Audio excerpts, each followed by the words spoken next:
that leg, I'm pulling that leg in. This other leg, heel, toe, knee. Heel, toe, knee. Pull, heel, toe, knee. Coming back. Heel, toe, knee. So it should look like this. Heel, toe, knee. All right, just like that. Here we go. Penetration steps.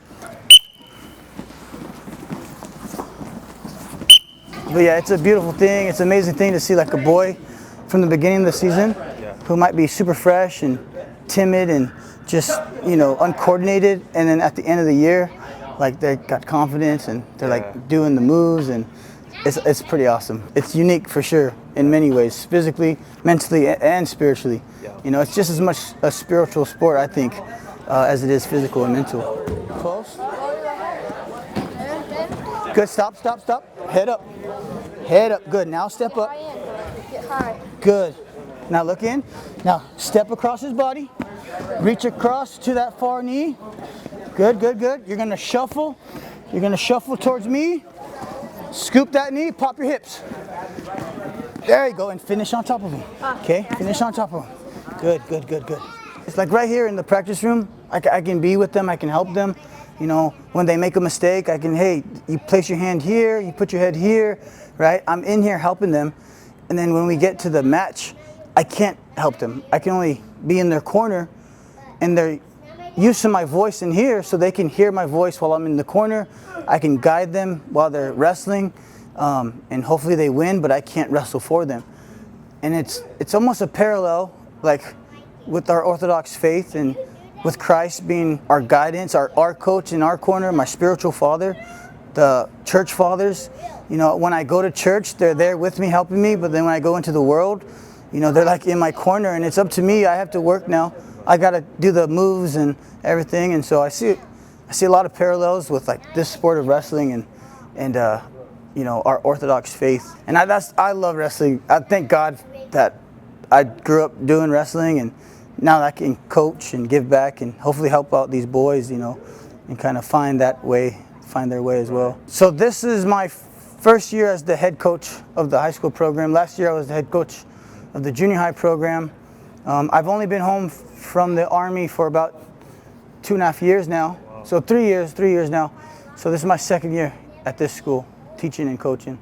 I've known E-Man since 2012, so over a decade now. Me and him actually used to go to a different church together when we were both single, and now we're both married and have kids, and we just coincidentally both found Orthodoxy. It was a total coincidence. We were both LDS or Mormon, yeah. Him and my wife joined the LDS church as young single adults around the same time, over a decade ago. And then I started exploring Orthodoxy a couple years back. I go to the parish here in town and I see him, and I was just like, wow, that's a crazy coincidence, because he was always like the most masculine, Christ-like guy I ever knew. So that was crazy. I grew up Mormon. He joined, again, like when he was, I think he was around 19, 20 when he joined, but I grew up in it.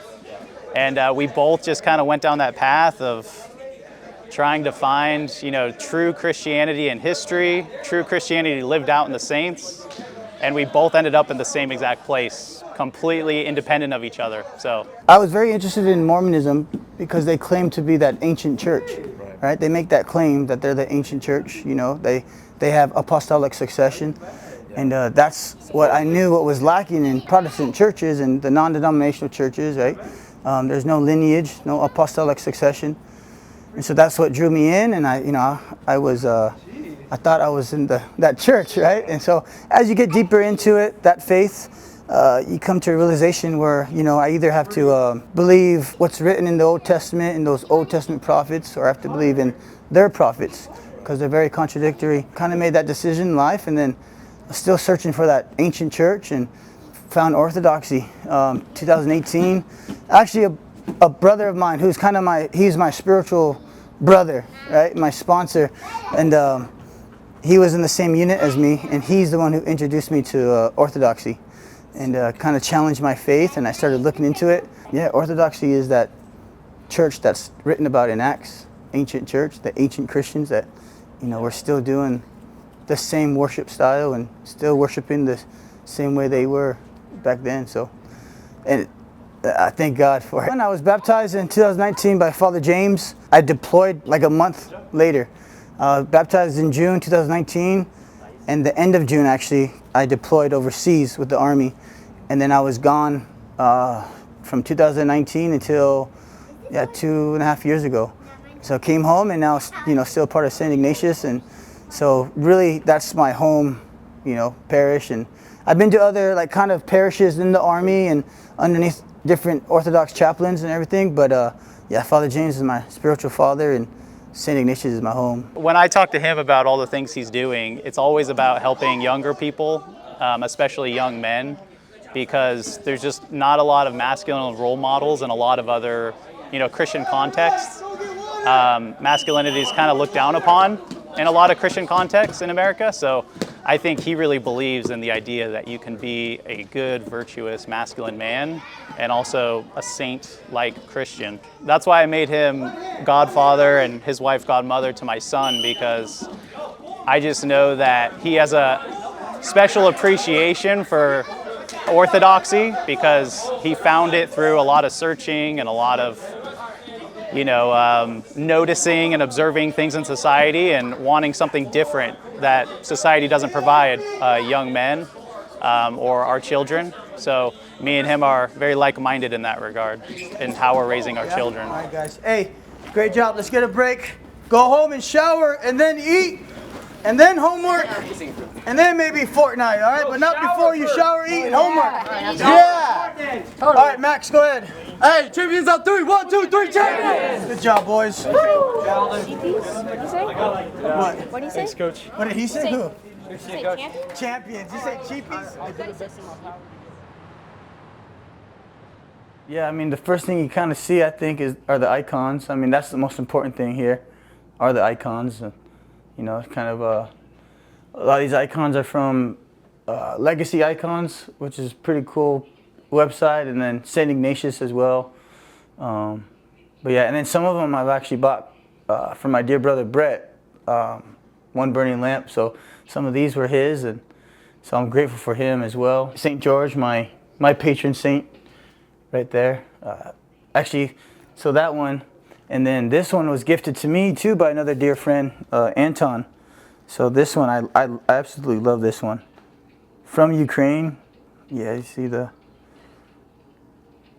But yeah, I keep him right underneath my old military Army uniform here. So that's one of my favorite ones right there as well. It's hard to choose, who what your favorite one is. But my patron Saint George, I love him, and may he pray for us. But yeah, my uniform right here, the saber next to it, got an old, Civil War little cap right here.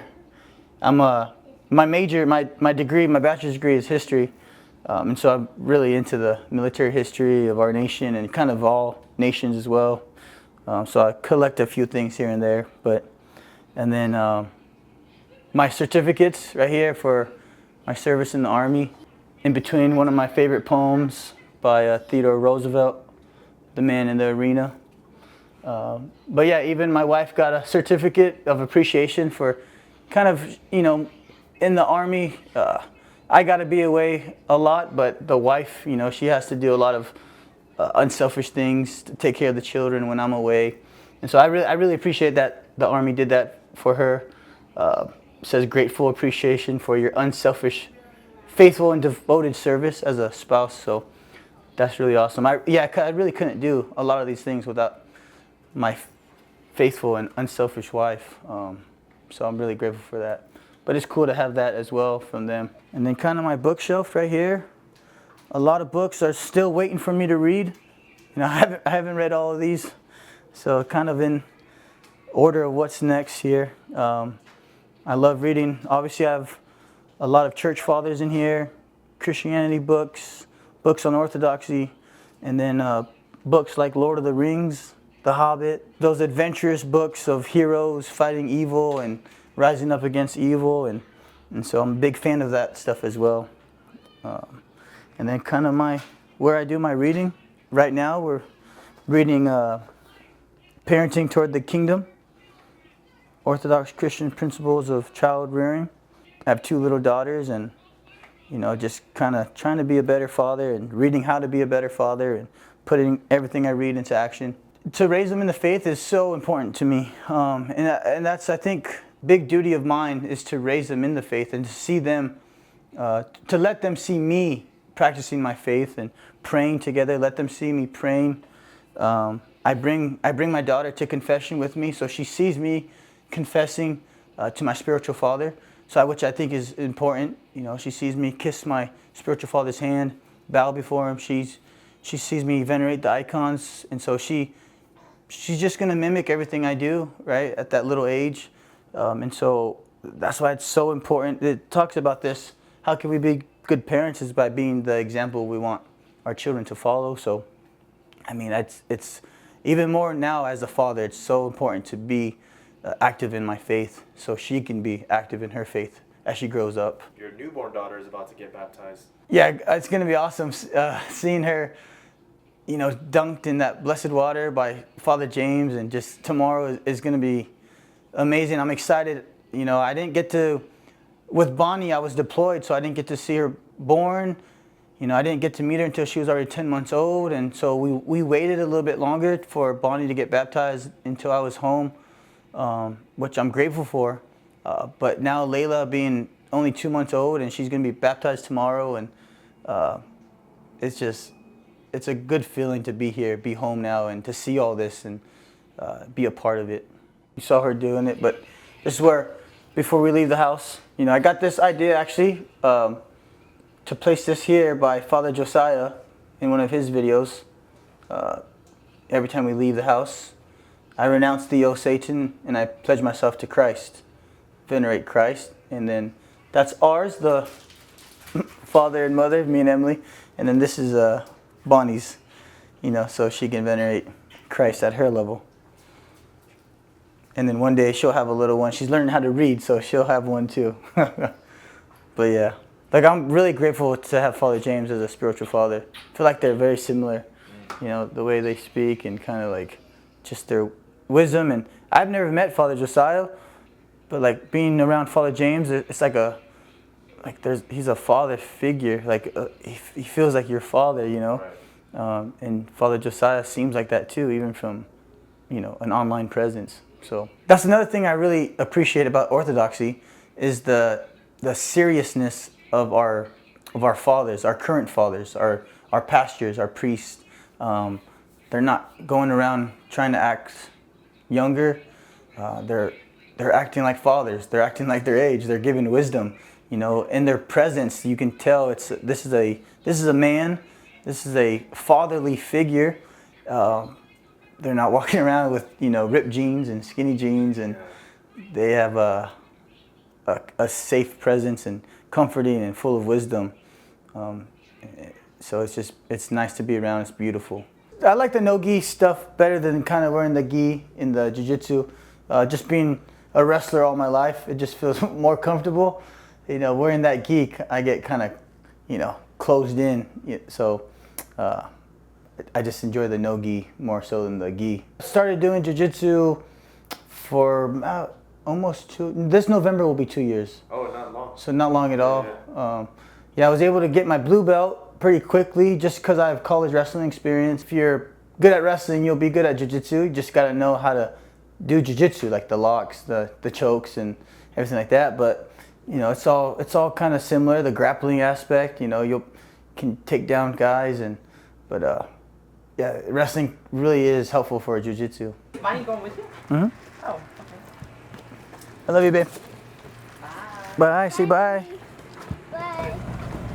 Well, the true standard of masculinity is Christ. Christ is the embodiment of masculinity. And so if we don't follow Christ, or if we deny Christ as men, then how can we be truly masculine? Because we've disregarded the standard itself. And so, but if we are in Christ, then we have that standard, that something to strive to be like Christ. And that's how we can become masculine. And that's how a woman can be feminine as well, because being in Christ, He is all that. We're created in His image.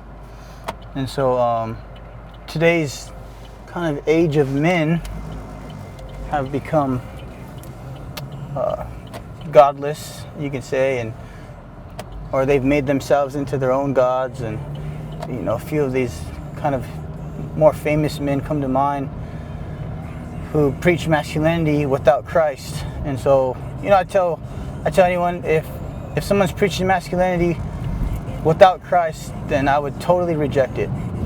Even though they might say some things that are true, which they are, there's snippets of truth in what they're saying, but ultimately it's bankrupt if it does not have Christ as its standard, as something to strive to. Masculinity outside of Christ is bankrupt. We can very easily fall into hedonism, making ourselves our own God, if we are outside of Christ. If our example is not Christ, then we're going to pick something to follow, and we're probably going to pick the next, strongest man, or the next most famous man, or ourselves, and these aren't always the greatest examples to follow. With Christ, you can always, he's perfect. He's the embodiment of masculinity, of mercy, of grace, of strength, of all these things that are good. And so if we strive to be like him, we're gonna reach these things, and we're gonna be saved from the things of the world, like hedonism, and all of this stuff just brings sorrow and pain. The chasing of women or material things, it just brings pain and sorrow, not only to myself, but to these people that I'm using as well. Without Christ, it's all bankrupt. Again, chivalry is a kind of medieval concept, a knight's code. That really is a Christian principle, this concept of chivalry. And again, Christ is the embodiment of chivalry. And what exactly is chivalry? I like the best explanation I've read is by C.S. Lewis. He writes an essay on chivalry. The necessity of chivalry is what it's titled. And he talks about Sir Lancelot, which is one of my favorite characters, my favorite fictional characters. And he says Sir Lancelot, he describes him as being very meek to where he can be around what C.S. Lewis calls the ladies, right? The elderly, children, and they all feel safe around Sir Lancelot because that's what he shows them, his meekness. But then to the enemy, his enemy fears him. His enemy is afraid of him because he shows them a different side. He shows them what's fierceness. And so C.S. Lewis goes on to explain that it's meekness and fierceness are two spectrums from each other, and chivalry is not kind of a middle ground of meekness and fierceness. Sir Lancelot was meek to the nth degree, and he was fierce to the nth degree. He was both of these things simultaneously, always. He was always meek and he was always fierce. He just was meek when it needed to be meek, and he was fierce when he needed to be fierce, and he was capable of both. And so that's chivalry, and Christ is the perfect example of chivalry. He's full of grace, and he is very fierce. He's the commander of the armies of angels, and so in today's age, that's kind of been lost. I think even with the men who are famous right now, and who have a lot of influence, they think you just need to be fierce or strong, and with no meekness. And so to be the nth degree of meekness and the nth degree of fierceness at the same time is chivalry. This is something I write on my whiteboard. So I'm a gym teacher at a high school, and very top of my whiteboard is written, "Strength is for service, not status." And so, I mean, really, what's the point of being strong? What's the point of becoming fit and capable other than service and serving your community, your family, using that strength for good? Because if I'm just being strong just to be strong, to say, hey, look at me, look at my muscles, or look at how strong I am, that's all pointless. That's irrelevant, and it's all going to fade away. any of that fame will go, it'll just disappear. So the point of being strong is to really serve your loved ones. You know, I tell the kids, you want to be strong, so maybe one day you're driving like we are now, and you see someone stuck in the middle of the road, their car broken down. We can pull up behind them and we can help push them off the road into a safe zone. And I just served that person, and I was strong enough to do so. You know, I joke around with them and say, hey, you know, you want to be strong enough to serve your mom and dad. If they need something done, they need furniture moved, you can help them. You know, you can bring all the groceries in one trip, you know, so. But yeah, if we want to be strong just for the sake of being strong, it's pointless. We want to be strong so we can serve others when the time is needed. We live in a bubble, a safe bubble, and I'm grateful for living in a safe bubble. You know, and I'm like just anyone else. I don't want to suffer. I don't enjoy suffering. But I do understand that suffering is good for me, physically, mentally, and spiritually. You know, like I'm a gym teacher, right? So I teach kids how to work out and live healthy lives. And when you're working out, you're suffering a little bit, right? It's not always enjoyable. You're putting your body through physical pain. But at the end and over time, you become stronger, you become healthier, you become faster, more fit, right? Same thing with mental, right? While you're studying, if you have to study for a test, it's not always the funnest. You're putting yourself through a little bit of suffering. This way you become more knowledgeable at the end. And most importantly, spiritually. Suffering spiritually, like if I never suffered in life at all, why would I cry out to God? I wouldn't cry out to God because I would think maybe I got all the answers, and obviously life is easy, so I don't really need help from anybody. So when God sends suffering, it's a gift. Suffering is a gift because it's going to lead me back to God and asking Him for help.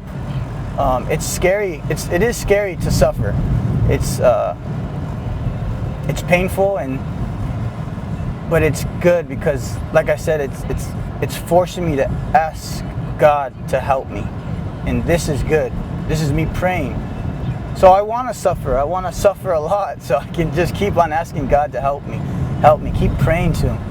Keep asking Christ to forgive me. And I hope I suffer, you know, until the very end of my life, so I can always remember God, to always cry out to Him.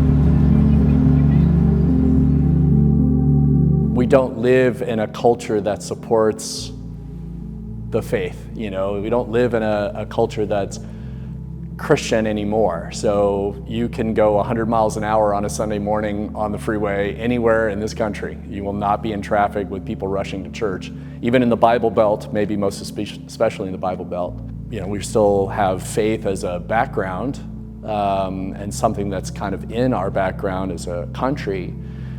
But if you were to live in another country, even today, like Romania or many other, say, Orthodox countries in the past, the whole culture would have supported you. So, you know, all the teachers at the school would have been Orthodox, you know, the whole country would have kind of slowed down in Lent, you know, there'd be a lot of encouragement to be at the feast days, even today in Orthodox countries, and not that it's paradise in these Orthodox countries, but you know, many of them celebrate the great saints' feast days and the feast days of the Lord and the Theotokos, and so you live in a culture that kind of has an expectation that you're Orthodox and you're trying to do your prayers and you're trying to keep the fast, and your boss wouldn't invite you to a Christmas party before Christmas. You know, there wouldn't be, you know, a steak roast during Lent.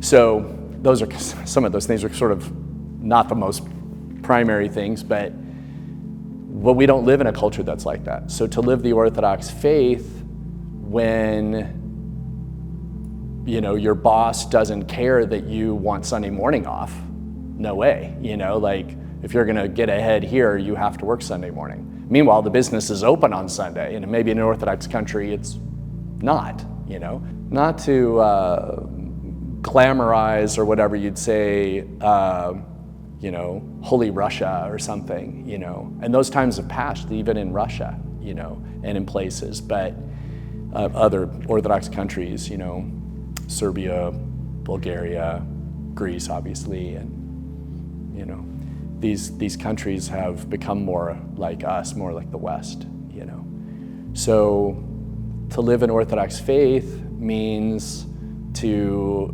be like on an island a little bit, rather than the whole country is not with you. You're on your own little place, and you're trying to figure out, how do I sanctify the job I already have? So I have a job, like we said, Emmanuel, he's wrestling coach and, teaching and whatever. And he has to look at that job and say, living my life as an Orthodox Christian, how do I do that job?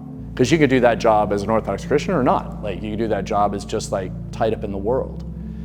And for all of us, we have to make a decision about the life we're living.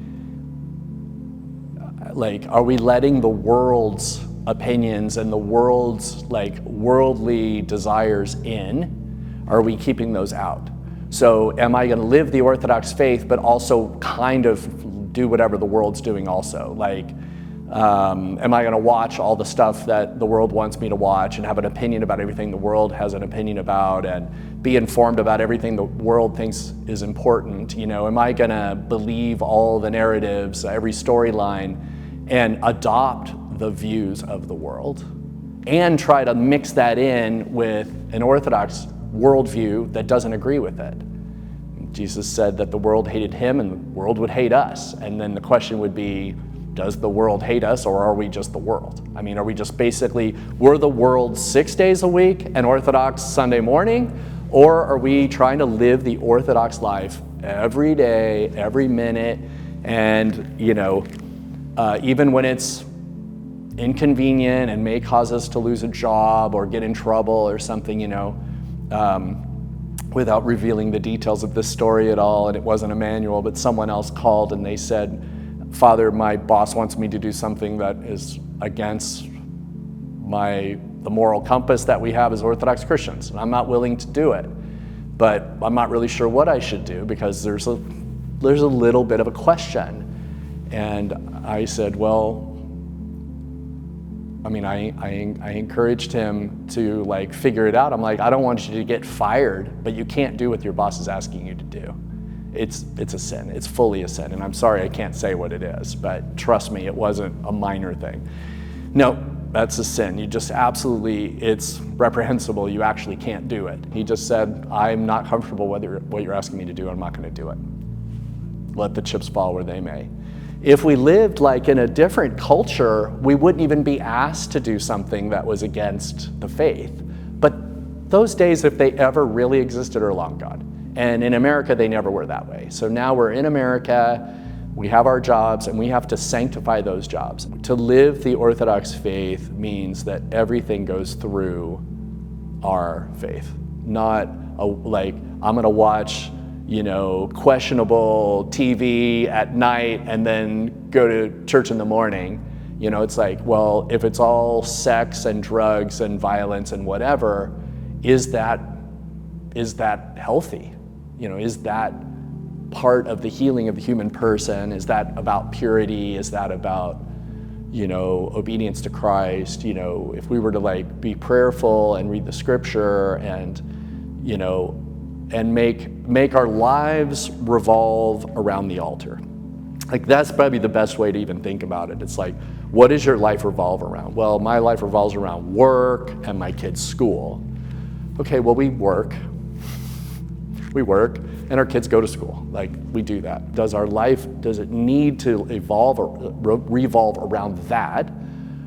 But or can it revolve around the altar? If it revolves around the altar, we look at the schedule and say, hey, we're gonna do this night, this night, but we don't wanna miss church, because the last 2 weeks we've had the feast of the Mother of God to her Dormition, or falling asleep.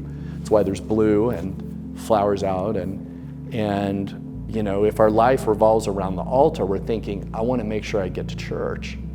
Okay, well, maybe I can't go to every service, but instead of it being an afterthought, You know, we have people that like come to every service in Lent or every service they can in Lent. And we have some folks that miss Lent. They just come on Sunday. They actually just miss Lent.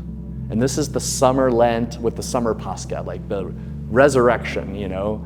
And I don't want to sound too critical or something, you know, but if your life revolves around the church, it's on your mind. You get the schedule and you think, I want to raise my kids this way. I want to pray this way. I want to live this way, you know. It takes effort to sanctify your life, to look at your job and say, you know, I'm going to have to sit down with my boss and say there's some things I'm not comfortable doing. And yes, I was comfortable doing them before, but I'm not anymore, you know.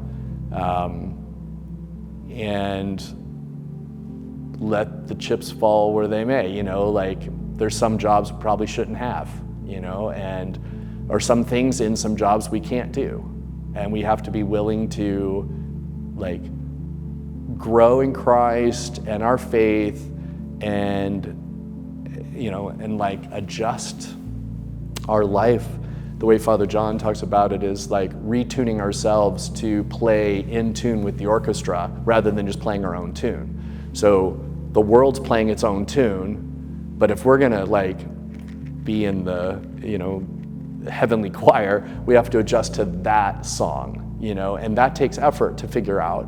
And you need a spiritual father to do it, and someone you can trust ask the questions who's, you know, fair and also like in the royal path, because you could fall to one side or the other on this.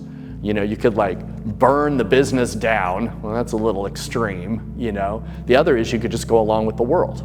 Just absolutely like, my job requires me to do this. It's against the faith, but my job is what matters, you know. But if it's the faith that matters, well, you just get a different job. You know, or find out that your boss is actually more flexible because you've made yourself valuable. They're willing to say, that's fine, you know, don't come to work on Sunday. I get it, you know.